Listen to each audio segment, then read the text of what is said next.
वसुदेव सुतं देवं कंस चाणूरमर्दनं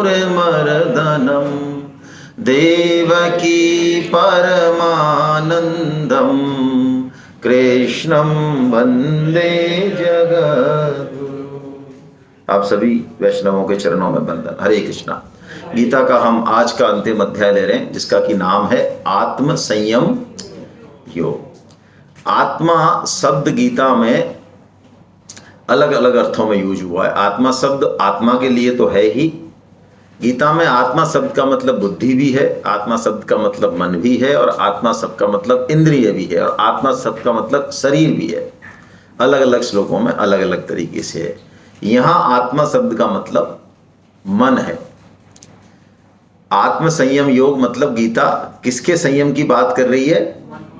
मन के संयम की बात की रही है। हमने सुबह चर्चा की थी, मन के ऊपर भगवान ने एक पूरा अध्याय अलग से दिया। क्यों दिया? मन की क्या पोजीशन है पहले हम समझें। शरीर, इंद्रियां, मन, बुद्धि और अहम या काम जो भी है, ऐसा बताया भगवान ने 3.42 में 3.42 में भगवान ने बताया शरीर से सूक्ष्म या बलवान या श्रेष्ठ तीनों शब्द कहे। सूक्ष्म कह लें, बलवान कह लें, श्रेष्ठ कह लें। शरीर से श्रेष्ठ इंद्रिय, इंद्रियों से श्रेष्ठ मन, मन से श्रेष्ठ बुद्धि, है ना। अब बुद्धि है तो मन से श्रेष्ठ, लेकिन ये मन इंद्रियों का तो राजा है। तो ये ऐसी क्रिटिकल पोजीशन में है ये मन। और विषयों में जब हमारी आसक्ति होती है, भोगों में जो प्राय हमारी आसक्ति होती है, उसके कारण ये मन क्या करता है, बुद्धि का है तो गुलाम, लेकिन बुद्धि को ये भरमा के अपना गुलाम बना लेता है। हम कोई भी जब गलत काम करते हैं या नियम भंग करते हैं, सपोज आपने नियम लिया ब्रह्म मुहूर्त में उठने का, एक श्लोक डेली याद करने का, या गीता प्रचार, एक व्यक्ति से बात करनी है, कोई भी जो भी नियम हम लेते हैं प्राय, उसको बुद्धि तो कहती है कि इसको हमको करना चाहिए, लेकिन मन बुद्धि को अपना गुलाम बना के, और इंद्रियों का तो राजा है, तो हमारा पतन करा देता है। मन बहुत महत्वपूर्ण है। शास्त्रों में एक बात कही बड़ी जबरदस्त, मन एव मनुष्यानाम कारणम बंध मोक्षयो। यानी इस मनुष्य शरीर के मुक्त होने में और इसके बंधन में पड़ने में, पतन में केवल मन ही कारण है। यदि एक मन सध जाए तो आप देखते हैं फिर हमारा काम बहुत आसान हो जाए। अब हमारा मन सधे कैसे, इसकी क्या एनालिसिस है, इसका स्ट्रक्चर क्या है, इसके बारे में हम देखेंगे इस अध्याय में। देखिए, भगवत गीता को यदि सुनना है और विलिंगफुल्ली सुनना है, तब भी प्राय ऐसा होता है, मैं इसमें कोई इसको अदरवाइज नहीं लें, मैं बुराई नहीं कर रहा हूं, लेकिन प्राय ऐसा होता है कि हमारे लिए कई बार इतनी लंबी सीटिंग में बैठना बहुत दिक्कत हो जाती है। लेकिन मैं कहूँ, आप दिन भर ऑफिस में काम कर रहे हैं, थक रहे हैं, बिल्कुल शरीर चूर चूर कर रहा है, बस खाना खा के सोना है, और सपोज आप थोड़े से यारबाज किस्म के आदमी है, पार्टीबाजी का शौक है, और आपको अचानक फ़ोन आ जाए घर जाते ही कि भाई आज तो अपने सारे दोस्त मिलके और बढ़िया धूम धड़ाका कर रहे हैं, 3-4 घंटे की पार्टी है। तो जो शरीर टूट रहा था, थक रहा था, क्या लगता है? 3-4 घंटे की एनर्जी दोबारा आ जाएगी, बहुत अच्छे से, बिल्कुल प्रफुल्लित हो जाएगा मन एकदम, क्योंकि मन को उस चीज की आदत है। हमारे मन को, हम सब रजोगुनी हैं, तो रजोगुनी का मतलब क्या होता है? हमको एक ट्रेडिशन से, स्वभाव से ये चीज मिली है कि हमारा मन स्वतः ही भोगों में, विषयों में जाएगा, स्वतः ही, बाई बर्थ है ये हमारे साथ। किसी को भी, बच्चे को जैसे स्कूल भेजें तो उसको लिए अलग से ट्रेनिंग देने की जरूरत नहीं है कि यार तू 3 साल से स्कूल जा रहा है, गाली देना नहीं सीखा क्या? एक भी गाली देना तो सीख। ऐसा नहीं कहना पड़ता, ये कहना पड़ता है गाली मत देना यार, नहीं अच्छी चीज है ये। गाली देना तो वो स्वतः ही, मन स्वतः ही व्हाट्सएप में चला जाएगा, स्वतः ही विषय भोगों में चला जाएगा, उसको कोई ट्रेनिंग देने की जरूरत नहीं है। ट्रेनिंग तो ये देनी है कि मन की जो स्वाभाविक गति है उससे उसको ऊपर उठना है। और जब ये उठाने का जो काम है ये थोड़ा संघर्ष का काम है। यहां पे बुद्धि की, विवेक की, सत्संग की, शास्त्र की, इनकी सबकी जरूरत है। वो जो ट्रांजिशन फेज है, साल भर है, 6 महीने हैं, 2 साल है, जो भी फेज है, यहां युद्ध की जरूरत है, थोड़ा सा डिटर्मिनेशन की जरूरत है। एक बार मन शुद्ध होने लगा, उसको आदत पड़ने लगी किसकी? सत्संग की, गीता की, रामायण की, अच्छे लोगों का संग करने की। आप देखिए फिर आपका काम बहुत आसान हो जाएगा। हम लोग गीता क्लास चलाते हैं, 2012 से हमारे परम श्रद्धेय तायल साहब, उनके नेतृत्व में चलती थी, अग्रवाल साहब और उनके नेतृत्व में अभी भी चलती हैं। अभी भी 51 क्लास चल रही हैं हमारी गीता की ऑल ओवर इंडिया। तो देखो, हाँ 51 क्लासेस चल रही हैं अभी। और जब पिछली बार हमारी क्लासेस थी शायद 35 या 26 थी, इस बार 51 हुई हैं। तो इस साल इसलिए तो हम आपको जोर डाल रहे हैं, रजिस्ट्रेशन कराइए भाई। 51 से कम हम 1.5 गुने 2 गुने पे तो जाए ना, भगवान का काम आगे बढ़ना चाहिए। हाँ, तो अब देखिए मैं 2 तरीके के उदाहरण दे रहा हूं आपको क्लासेज में। सपोज आचार्य फोन करे साधकों को कि भाई कल जो क्लास आपकी होने वाली थी वो अब नहीं हो पाएगी, है ना, थोड़ा काम आ गया है घर में। तो अब 2 तरह के रिएक्शन आते हैं साधकों के। एक तो कहते हैं अरे क्या कर रहे हो सर आप, है ना, 7 दिन से इंतजार कर रहे हैं, अब भगवान की वाणी सुनने को मिलती है, हमको एनर्जी मिलती है सारा। एक तो ये है, एक कहते नहीं ठीक है सर कोई दिक्कत नहीं है, क्या है, ये तो काम बहुत जरूरी होते हैं सर, ये तो करना है, और अगली बार फिर कर लेंगे सर अपन। हाँ अगला आ ही रहा है सर, संडे आ ही रहा है, कौन सा जा रहा है अंदर से एक मतलब। या फिर अब ये तो हुई आचार्य की प्रॉब्लम, अब होगी साधक की प्रॉब्लम। मैं आपको एनालिसिस कर रहा हूं। एक तो साधक है जो कहता है सर क्या करें, कल तो मैं नहीं आ पाऊंगा सर, या नहीं आ पाऊंगी, ऐसी समस्या आ गई, कल कोटा जाना है, बच्चे को ये हो गया है, वो हो गया सर, बड़ी सर क्लास, सर मेरा क्या होगा सर, आप जो करेंगे उसको मैं कैसे करूंगी या कैसे करूँ। एक तो ये एटीट्यूड है। और एक सर अब बच्चा तो बहुत है आने की, क्या करें, लगे सर काम ही ऐसा आ गया तो कल तो सर जाना पड़ेगा। उसको अंदर से जेन्युइन रीजन मिल गया है नहीं आने का, तो अंदर से उसको एक खुशी हो रही है। ये जो भेद है, ये भेद किसका है? ये मन का ही भेद है। अभी मन उधर लगा पूरी तरह से, क्योंकि इधर से चल रहा है। लेकिन अब इसमें एक बहुत सूक्ष्म बात जो है, जो इस अध्याय से हमको सीखनी है, मन की हमको आइडियोलॉजी समझनी है। स्वामी जी कहते हैं मन की क्या आइडियोलॉजी है? मन आसानी से कहीं लगता नहीं, लेकिन लग जाए एक बार तो फिर आसानी से हटता नहीं। ठीक है, तो कोई ये चाहे कि मैं भगवत गीता का एक श्लोक पढ़ूंगा, एक क्लास में आऊंगा और मेरा मन जो है नाचने लग जाएगा मयूर की भांति, ऐसा नहीं होने वाला भाई। क्योंकि उसको जो आदत पड़ी हुई है पुरानी, वो काफी जन्मों की आदत है। तो धीरे धीरे धीरे धीरे, लेकिन ये सत जो है ना, सत मतलब भगवान की वाणी सत है। ये सत वाणी जो होती है, सत्संग जो होता है, इसका असर कभी भी व्यर्थ नहीं जा सकता। ये भगवान की वाणी है। इस बात को भगवान इसी अध्याय में कहेंगे। भगवान कहेंगे तूने एक कदम भी यदि बढ़ा दिया, अब मैं आपको बहुत अप्रिशिएट कर रहा हूं इस सेमिनार में आने के लिए, जो मैंने तालियां बजवाई थी वो भी इसी कारण, इसका मूल कारण यही है। यदि एक कदम भी हमने आध्यात्मिक क्षेत्र में बढ़ा दिया, तो ये भगवान की घोषणा है उन्हीं के शब्दों में, कि वो कदम अब रुक नहीं सकता। वो डेविएट तो हो जाएगा, आप पुनः हो सकता है विषय भोगों में चले जाएं, हाँ ऐसा संभव है। लेकिन 2 साल 5 साल बाद ये सत बीज जो है, सत्संग का बीज जो है, भगवान की वाणी का बीज जो है, ये नष्ट नहीं होता, ये उभर के आ ही जाएगा। 10-5 साल हो जाएं, लेकिन आखिर में जीत इसी की होगी। अब आप डेविएट आगे नहीं हो पाएंगे, मतलब पतन नहीं हो सकता, डेविएट हो सकते, पतन नहीं होगा। तो हम इस चीज पे विश्वास रखें और अपने मन को साधने का जो है प्रयत्न करेंगे, जैसी जैसी टेक्निक भगवान ने यहाँ पे बताई है। तो चलते हम आत्म संयम योग। वैसे भी बहुत प्रैक्टिकल अप्रोच का ये अध्याय है। ये अध्याय ऐसा है कि गीता भी आप ना पढ़ें कोई समस्या नहीं है। इसमें ऐसे फार्मूले हैं कि हमको जीवन में उसकी दिनचर्या को कैसे संयमित करें, आहार विहार को कैसे संयमित करें, आहार का, विचार का, मन बुद्धि टारगेट से क्या रिलेशन है, ये सब चीजें इसमें बहुत सरलता से दी हुई हैं। दूसरी बात, हम अध्यात्म को छोड़ें एक बार। इंटेलेक्चुअल लोग, पावरफुल लोग प्राय इस चीज पे नहीं जाते हैं, है ना, ब्यूरोक्रेट, तो छोड़ दो। मैं कहता हूं किसी भी टारगेट को हिट करना है तो उसके लिए प्रॉपर प्लानिंग करनी पड़ेगी ना, संसाधनों का बेटर ऑप्टिमम यूज करना पड़ेगा ना, है ना। आपको उस प्लानिंग को उसको कैसे ठीक से करना है, ये बात उस डिसिप्लिन को कैसे मेंटेन करना है, चाहे वो किसी ऑर्गेनाइजेशन में हो, किसी भी चीज में हो, वो डिसिप्लिन बहुत आवश्यक है जीवन के लिए। छोटे से छोटा काम घर का डिसिप्लिन यदि हमारा नहीं होगा तो हम कर नहीं सकते। ये बात ये अध्याय हमको बताने वाला है, इसलिए इसका नाम दिया आत्म संयम योग, है ना। यानी मन के डिसिप्लिन से भी हम भगवान की प्राप्ति कर सकते हैं, इसको ध्यान योग भी कहते हैं। चलिए, तो इसको करने के पहले क्या हो गया,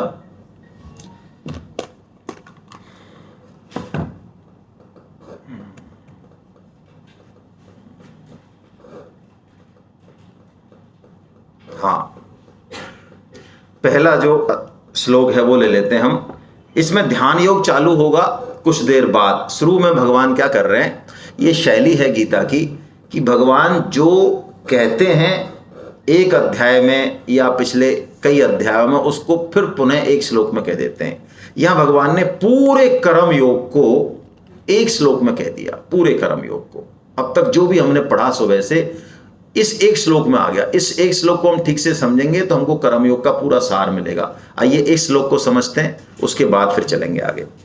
अनाश्रित कर्म फलम कार्यम कर्म करोति यः स सन्न्यासी च योगी च निरग्निर्न चाक्री। क्या कह रहे हैं भगवान, कर्म फल का आश्रय न लेकर जो कर्तव्य कर्म करता है वही सन्यासी है, और वही हम सन्यासी और योगी को अलग अलग समझते आए हैं अब तक। सन्यासी का मतलब हम क्या समझते हैं, जो जंगल चला जाए, गेरुआ वस्त्र पहन ले, कर्म वरम कुछ करे नहीं। योगी को क्या समझते हैं, जो आसन वासन जमा ले, यौगिक क्रियाएं करे, है ना, हिमालय में ऐसे, उनको योगी हैं। लेकिन भगवान ने ऐसी अद्भुत बात बोली कि भगवान ने यहाँ सन्यासी और योगी को एक कर दिया। यानी सन्यासी और योगी का जो मूल तत्व है उसको हमको पकड़ने की जरूरत है। तो हम घर में बैठे हुए ही, ऑफिस के काम करते हुए, इस संसार के सारे कर्तव्य कर्मों को करते हुए भी हम सन्यासी और योगी हैं, ऐसा भगवान कह रहे हैं। जैसे सांख्य योग या ज्ञान योग को प्राय ऐसा माना जाता है कि इसको योगी लोग या वैसे लोग कर सकते हैं, सन्यास वाले। लेकिन परम श्रद्धेय स्वामी जी ने और भाई जी मतलब हनुमान प्रसाद पोद्दार जी, उन्होंने कहा कि सांख्य योग का पालन गृहस्थ भी कर सकते हैं। कैसे, फार्मूला ये है, अनाश्रित कर्म फलम।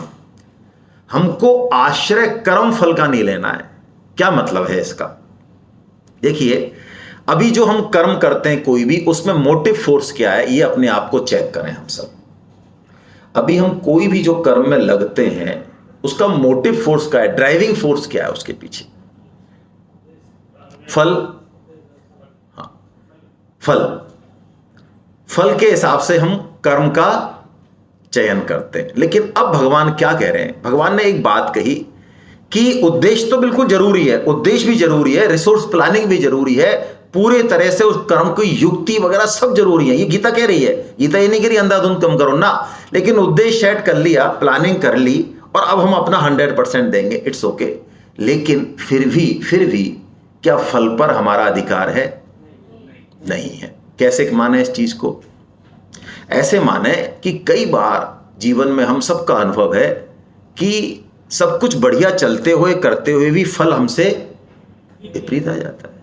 कई बार हमें लगता है कि हम तो बिल्कुल फेल होने वाले हैं। कई आईएएस के टॉपरों का मैंने इंटरव्यू देखा है, वो कहते हैं हमको विश्वास ही नहीं हो रहा कि हमने टॉप कर दिया। कई बार आपका भी रिसोर्सेज प्लानिंग ऐसी अच्छी नहीं होती, लेकिन रिजल्ट बहुत, यानी नफा नुकसान या सफलता असफलता वो हमारे हाथ में। और यदि हम फल की भी चिंता करते रहेंगे during the course of the working, कर्म करते समय, तो हम उल्टा कर्म की क्वालिटी को खराब कर देंगे। यदि हम गीता की बात मान लें मन से, अंदर से, हृदय से, और जुट जाएं पूरी तरह से कर्म में, उसके एंजॉयमेंट में, उसको पूरी तरह से अच्छा करने में, तो फल फिर बढ़िया ही जाने वाला है। और जाए चाहे ना जाए, हमने अपना बेस्ट दे दिया, दैट्स ऑल, खत्म कहानी। लेकिन यदि फल की टेंशन रही तो हम कितने भी अच्छे कलाकार हों, काम करने वाले, हमारी जो योग्यता है वो हैपेजड़ हो जाएगी। मैं एक सिंपल से उदाहरण से इस बात को समझाता हूं। एक टॉप सर्जन जो हमेशा बढ़िया से बढ़िया ऑपरेशन करता है, 100% सक्सेस रेट है उसकी, हजारों ऑपरेशन कर चुका, हार्ट का या किसी भी चीज का रिप्लेसमेंट घुटना जो भी है, अब वही की वही ऑपरेशन उसके इकलौते बेटे का होने वाला है। आपको क्या लगता है, क्यों भाई, क्या प्रॉब्लम हो गई? कोई योग्यता कम हो गई? अटैचमेंट हो गया। किससे? फल से, कि यार और तो चाहे सही हो चाहे नहीं हो, लेकिन ये तो सक्सेसफुली जाना चाहिए भैया, तो जाना चाहिए। तो अब इसने, इस चीज ने उसकी जो एबिलिटी थी उसको खत्म, अब वो खड़ा रहेगा और सेकंड हैंड डॉक्टर से कराएगा, जो सबऑर्डिनेट डॉक्टर उससे कराएगा, खुद गाइडेंस देगा बस। तो क्या मतलब है, हमको आश्रय कर्म फल का नहीं लेना है। अब आश्रय किसका लें? देखो एक बहुत प्यारी बात है, यदि इसको थोड़ा डीपली देखें हम, तो किसी भी छोटे से छोटे कर्म में और बड़े से बड़े कर्म में, आप कहीं भी ले लें, आप शादी ब्याह करें मैं उसको भी कह रहा हूं, आप पढ़ाई करें मैं उसको भी कह रहा हूं, आपने 8 महीने नौकरी की मैं उसकी भी कह रहा हूं, आप जो भी कर रहे हैं सुबह से शाम तक, छोटे से छोटा बड़े से, मैं सबकी कह रहा हूं, हर कर्म में हमारा योगदान 1% से ज्यादा नहीं है। 99% कुछ और है जो उस कर्म की पूर्ति में सहायक बन रहा है। संपूर्ण कायनात हम 1% अच्छे से करें, ये हमारा ड्यूटी बनती है, लेकिन हम 1% कर्म में सहयोग करते हुए और 100% कर्ता बन जाते हैं, पूरे पूरे कर्म का फल चाहते हैं। यदि ये प्रकृति, ये सिस्टम योगदान नहीं करे तो बोलो हम कुछ भी कर सकते हैं? अच्छा, मिट्टी में हमने बीज डाला, इट्स ओके, हमारे हाथ में खाद पानी दिया, लेकिन मिट्टी से भैया फूल बनता कैसे है ये पता है हमको? है? अरे जो भी है तो पता है, तो लाओ चलो मिट्टी बना दो नहीं और नया सिस्टम डेवलप कर दो। आपको पता है ये शरीर यहां तक सीमित नहीं है, हजारों लाखों करोड़ों दूर जो सूर्य है वो भी इस शरीर का ही हिस्सा है। हाँ, इस शरीर का, यदि सूर्य नहीं हो तो ये शरीर जीवित नहीं रहेगा। तो वो सूर्य है, चंद्रमा है, प्रकृति सारा जो योगदान दे रही है, जिसके कारण हम छोटा मोटा कुछ कर पा रहे हैं, तो क्या क्रेडिट उनको नहीं जा रहा है? तो हमको आश्रय भगवान का, उसकी कायनात का लेना चाहिए। और आश्रय का मतलब क्या है, यदि हमसे कोई अच्छा काम हो भी रहा है, मौका भी मिल रहा है, तो हम अच्छे व्यक्ति जो हैं, जो ऊंचे व्यक्ति हैं वास्तव में, वो भगवान के प्रति थैंकफुल हो जाते हैं। हे प्रभु, तूने आज इतना मौका दिया, अरे तेरी बस चले, तू चाहे है पंगु चढ़यत लंघयते ग्रीम, मूकम करोति वाचालम पंगुम लंघयते ग्रीम। अरे तू चाहे तो जिसमें चाबी भर दे वो दौड़ने लग जाए। तूने इतना बड़े काम का श्रेय मुझे दे दिया, तेरी अपार कृपा, तेरी अपार कृपा। यदि ऐसा भाव रहा तो वो कर्म फिर हमको बांधने वाला नहीं हो जाएगा।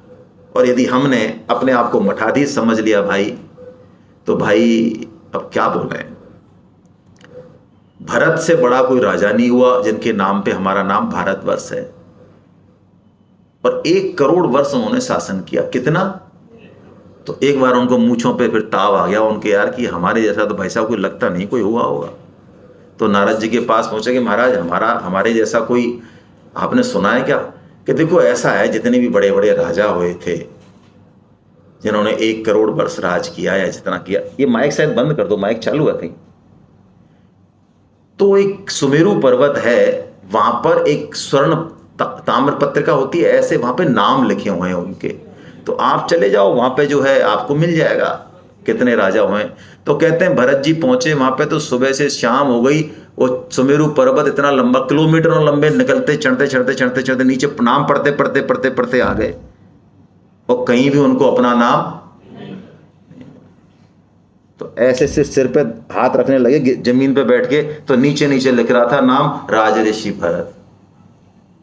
यानी उनके जैसे करोड़ों हैं, हमारे जैसे भी करोड़ों हैं। इसलिए हमको कर्तापन का अहम नहीं आए। ये कहते हैं, भगवान कहते हैं फिर तू योगी भी हो जाएगा और तू सन्यासी भी, और ये सब हमारी करने की जिम्मेदारी है। अगला श्लोक बहुत महत्वपूर्ण है।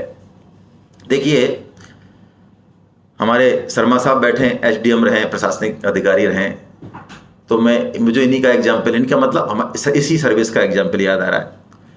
मैं आपसे कहूं सीएमओ में मीटिंग है, सीएम साहब रिव्यू कर रहे हैं और कलेक्टर साहब की पेशी होने वाली है, और कलेक्टर साहब और एसडीएम साहब और जो भी साहब बीडीओ साहब लगे हुए हैं, योजनाओं का खंगाल रहे हैं, प्रिंट बना रहे हैं, पीपीटी बना रहे हैं, दौड़ रहे हैं, फाइल दौड़, 4 बजे मिटेंगे भाई। अच्छा, एक तो ये माहौल है, और एक इस ऑफिस के 3 पियोन हैं, कर्मचारी, वो भी बैठे बाहर। बोलो उनके क्या चल रहा है? वो कहते लो बेटा आज तो देख नहीं रहा है।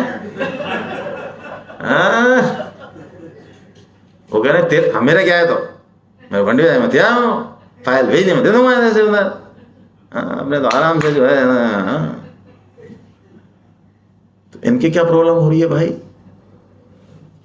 जिस योनि में जितनी ज्यादा पावर है, फ्रीडम है, लिबर्टी है, उसको रेस्पॉन्सिबिलिटी भी उतनी ही ज्यादा है। एक लेवल के बाद ऑफिसर्स को ईयर मार्क्ड होम देती है सरकार, क्वार्टर देती है। क्यों देती है? अरे भाई वो उस लेवल पे आ गया, उससे उम्मीद नहीं कर सकते आप कि वो जाके मकान का किराए का मकान ढूंढे, मैं कहां रहूंगा। उसको गाड़ी घोड़ा बाकी सब चीजें दी है जिससे कि वो आए और काम चालू करे अपना। मनुष्य योनि एक ऐसी योनि है जिससे अपेक्षा की जाती है, उसके ऊपर पूरी जिम्मेदारी है। यदि उसने वो जिम्मेदारी पूरी नहीं की तो कोई चपरासी की तरह वो कह नहीं सकता अब क्या करेंगे, तो नहीं कर पाए तो नहीं कर। अरे नहीं भाई, मनुष्य योनि को उस तरह की धार बताया, उस तरह होता है ना, उससे क्या करते हैं, सेविंग करते हैं। तो सेविंग हो जाएगी यदि आता है उस तरह चलाना, और नहीं आता है तो कटिंग लगेगी। बीच का रास्ता नहीं है भाई। आप ये नहीं कह सकते साहब हमको पता ही नहीं था, हम तो पूरी जिंदगी ऐसी निकाल दी, अब क्या करें। ना भाई, इग्नोरेंस इज नो एक्सक्यूज। मनुष्य जन्म का प्राइम मोटो ये है। ये बाकी जो जिंदगी में आपको मिला ये तो साधन है उस तरफ चलने का। कोई सर्विस से जाएगा, कोई बिजनेस से जाएगा, कोई धन से जाएगा, ये तो साधन है। मोटो तो एक ही है, उस पर यदि नहीं चले तो खत्म हो जाएगी कहानी। वही बात भगवान यहां कह रहे हैं श्लोक में, उद्धरेत आत्मनात्मानम नात्मानम अपसादेत आत्मे भी आत्मनो बंधु आत्मे विपुरात्मना। अरे अर्जुन, तू खुद ही खुद का मित्र है और खुद ही खुद का, इसलिए तू अपने आप से अपना उद्धार कर, पतन मत कर। देखिए ये खेल है, यहां उद्धार के भी अनंत अवसर मौजूद है और पतन कराने के भी, दोनों ही चीजें हैं ना। उद्धार के कैसे मान लें साहब?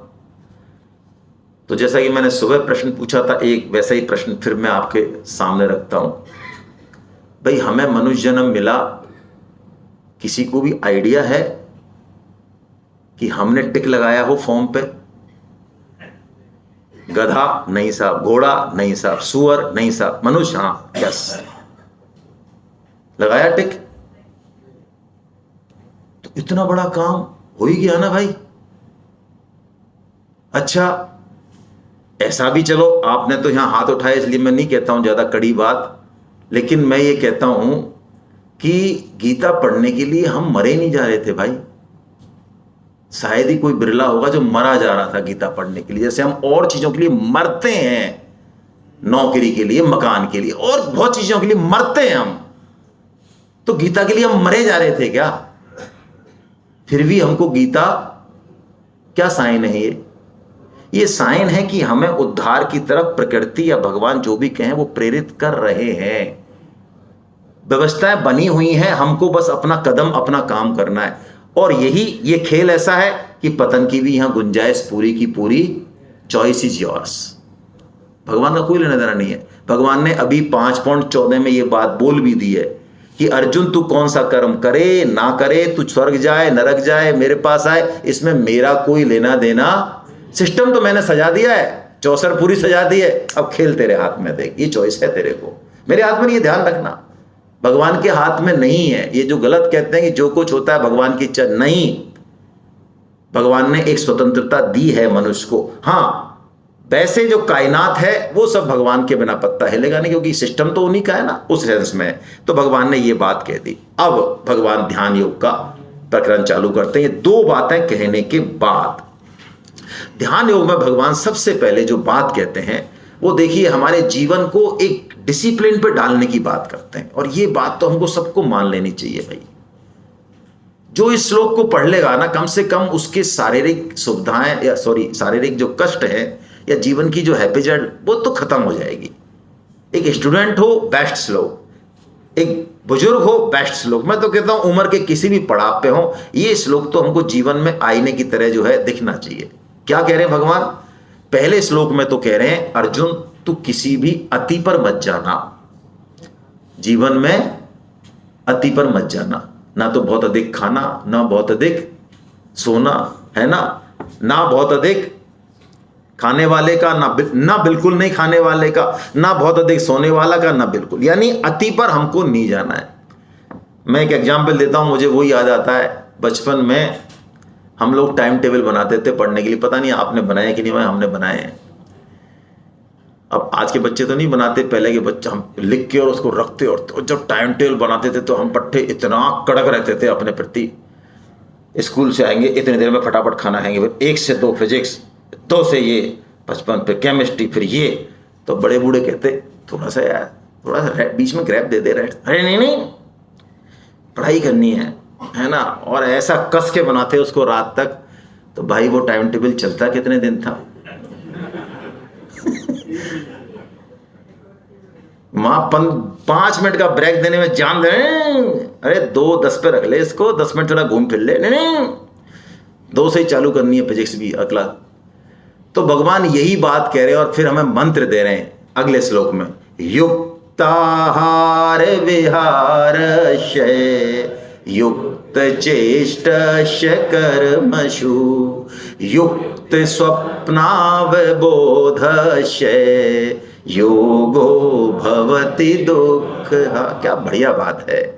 यदि गीता अंदर आ रही है जीवन में, योग के प्रति हम निष्ठावान हैं, तो भगवान गारंटी ले रहे हैं कि हमारे जीवन से दुखों का खात्मा हो रहा है, होने ही वाला है। यदि गीता भी पढ़ रहे हैं, योग भी कर रहे हैं, फिर भी दुख नहीं जा रहे हैं, इसका मतलब कहीं ना कहीं समस्या भाई। तो क्या क्या बताया मैसेज यहां पे? बताया युक्त आहार और विहार। क्या बात है। आहार का मतलब जो हम खाना खा रहे हैं। अब खाने की बात गीता नहीं करती, सूक्ष्म आहार की भी बात करती है। आप बाकी इंद्रियों से क्या ग्रहण कर रहे हैं उस पे भी गीता का ध्यान है। आंख से क्या देख रहे हैं, कान से क्या सुनना चाहते हैं, मन कहां जा रहा है, बुद्धि से क्या ग्रहण कर रहे हैं, कौन सा साहित्य पढ़ रहे हैं, कैसे लोगों के संग रह रहे हैं। गीता सबकी बात करती है। आहार की तो बात करती, आहार सुत्वी सत्य शुद्धि सत्य शुद्रो ध्रुवो स्मृति, उपनिषद का वचन है ये। जैसा पिए पानी वैसी बोले, जैसा करे संग वैसा चढ़े रंग, और जैसा खाए अन्न वैसा बने मन। ये तीनों चीजें हैं। तो बड़े विस्तार में। अब युक्त का मतलब क्या है? भगवान ने कोई बताया तो नहीं 150 ग्राम चने खाओ, 250 ग्राम ये खाओ, ऐसा तो बताया नहीं है। क्या शब्द दिया? युक्त दिया। अब युक्त का मतलब क्या है भाई? बताया कोई आप में से? एप्रोप्रिएट की क्या डेफिनेशन है? देखो, एकादशी का व्रत होता है, आज एकादशी है, तो एकादशी पे 90% जो क्वेरीज होती हैं, जिज्ञासा होती हैं, वो यही होती है कि क्या खाएं, और जोर खाने पे ही है। लेकिन एकादशी में 16 नंबर में से 16 आने में से खाने के डिपार्टमेंट के 1 नंबर है। अब आप 1 नंबर में से 100% लिया है तो कितने हाथ आए आपके? 1। तो 15 आने किसके हैं भाई? फिर उसकी चर्चा ही नहीं करते हम लोग। 15 आने हैं। एकादशी का मतलब है 11वीं इंद्रियां, यानी 10 इंद्रियां और 1 मन। जितना हम और दिन भगवान के प्रति फेथफुल है, भगवान का भजन कर रहे हैं, जो भी गीता रामायण स्वाध्याय कर रहे हैं, जो भी कर रहे हैं, प्रचार कर रहे हैं, एकादशी के दिन कम से कम दुगुना तो हो। हमारा मन, हमारी निष्ठा भगवान में कितनी लगी रही एकादशी के दिन, इस पर ज्यादा फोकस करना। ये है 15 आने। और खाने का क्या है? अब खाने में युक्त आहार क्या है? देखिए, जो लक्ष्य है हमारा, उस लक्ष्य की सिद्धि होनी चाहिए, वो युक्त आहार है। अब आप कहें साहब कि बहुत ज्यादा घी और तेल नहीं खाना चाहिए और इसमें कोलेस्ट्रॉल होता है। अब मेरे को तो लड़ने जाना है फौज में, पाकिस्तान बॉर्डर से लड़ाई चलेगी परसों। अब आपके चक्कर में मर जाऊंगा, मेरे तो मां कर देंगे, मेरे को नचा देंगे। वो मेरा तो शरीर ऐसा होना चाहिए, हड्डी तोड़ एकदम।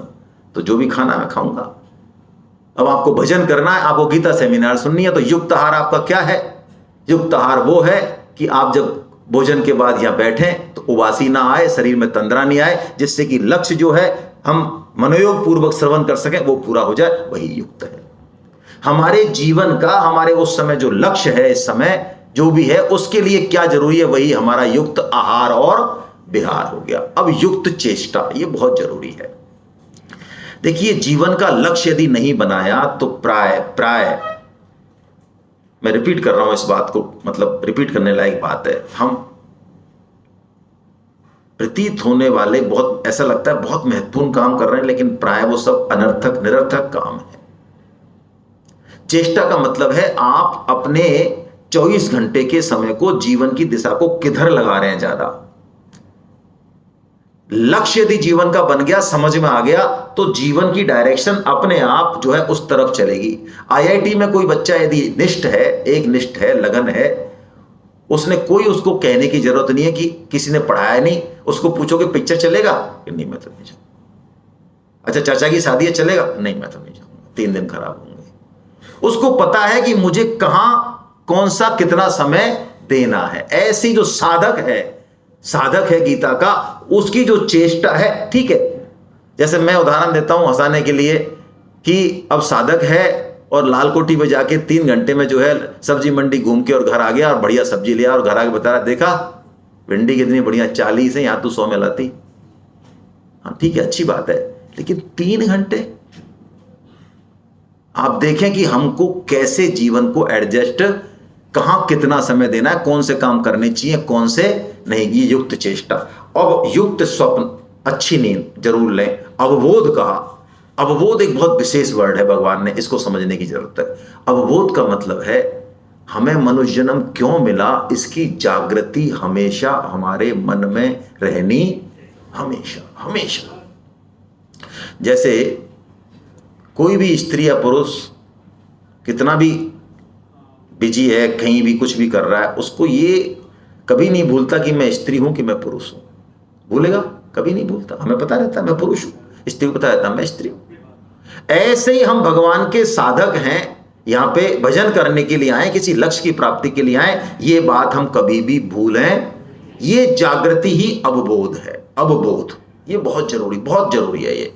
अब भगवान ने मन को कंट्रोल करने की टेक्निक बताई, बड़ी प्यारी टेक्निक है, छोटी सी टेक्निक है। अब देखिए, इस टेक्निक को तो हम चर्चा करेंगे, लेकिन स्वामी जी की जो बातें हैं वो टेक्निक से भी ऊपर हैं। स्वामी जी ने एक बात कही, पहले उसको समझ लें, फिर टेक्निक को भी समझेंगे। मन को हमने पहले तो अपना माना। ये अपना मानना मन को, ये ममता रूपी टट्टी लगाई, इसमें मल कहा इसको। तो पहले तो मल लगाना, टट्टी लगा देना कपड़े पे, और फिर उसको साफ करना। बोलो ये समझदारी का काम है कि मूर्खता का काम है? मूर्खता का है ना।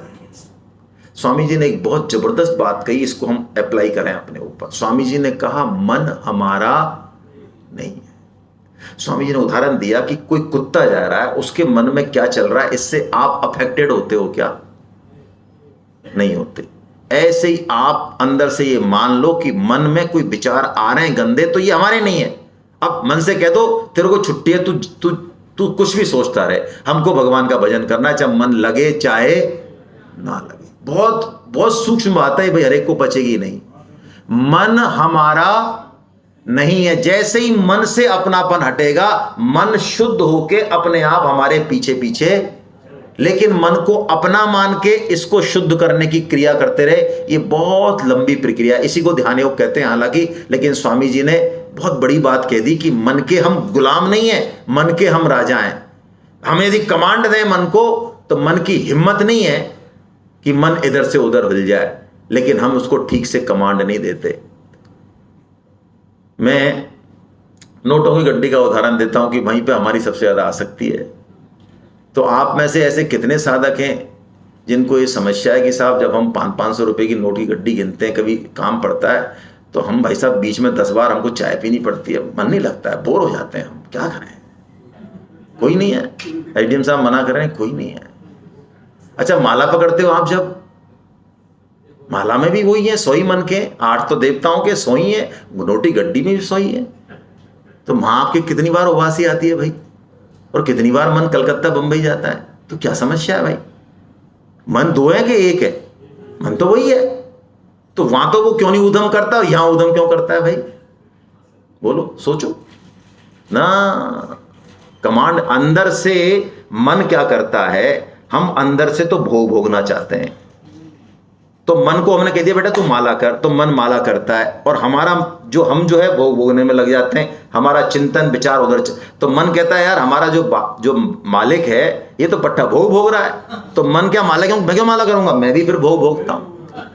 और वहां जब हम नोटों की गड्डी गिनते हैं तो मन को पता है कि मेरा मालिक पूरी तरह से नोटों की गड्डी में, मैं जाऊंगा कहां, फिर हिम्मत नहीं है मन की। बस यही टेक्निक है, हम जिस दिन कमांड दे देंगे अपना, मन की हिम्मत नहीं है। अब टेक्निक तो भगवान ने बताई, सनय सनय क्या मतलब, देखो मन की स्थिति है ये भागेगा, भगवान कहते हैं चिंता करने की जरूरत, बस इसके साक्षी बन जाए। कैसे बन जाए, इसको चेक करते रहे, अच्छा तू दिल्ली में जा रहा है बेटा जा, अच्छा तू ताश में जा रहा है जा बेटा जा, व्हाट्सएप पे जा रहा है, जहां भी जिस भी घटना में, दुर्घटना में, गंदगी में जा रहा है, इसको देखते रहें और वहां से खींच के फिर लाएं, फिर जाएगा, फिर लाएं।